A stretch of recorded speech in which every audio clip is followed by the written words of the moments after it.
passenger plane carrying a full load of travelers suddenly lost contact just before landing, and the air traffic control staff immediately reported the incident. Regis Air flight out of Berlin, a 767 wide-body, stopped on the service apron.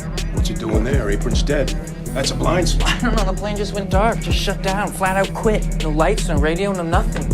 Regis 753, Kennedy ground, over. Regis 753, Kennedy ground, please respond, over.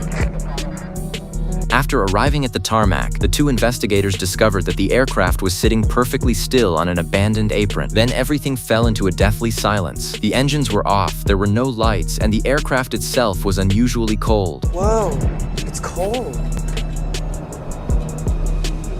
It's like a dead animal.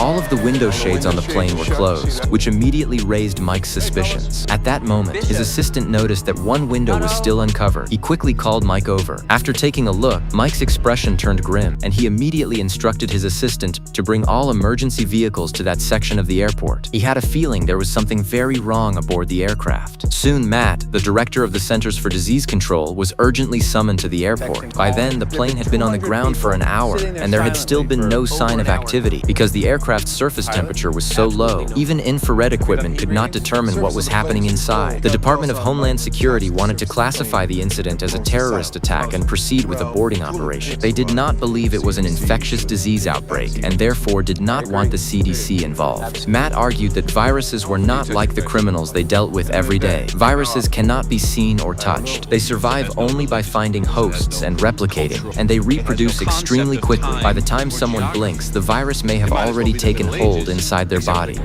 So you still want to be the first one through the door?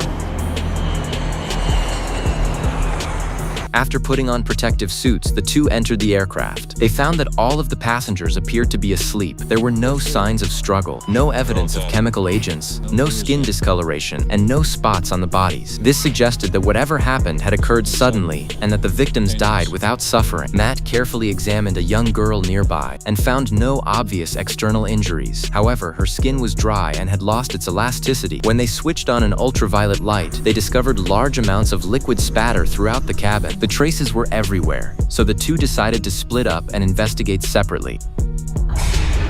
Matt made his way to the rear section of the plane and found that the heaviest concentration of traces was near the cargo hold door. Bella headed toward the front of the aircraft. Strangely, the cockpit door was standing open.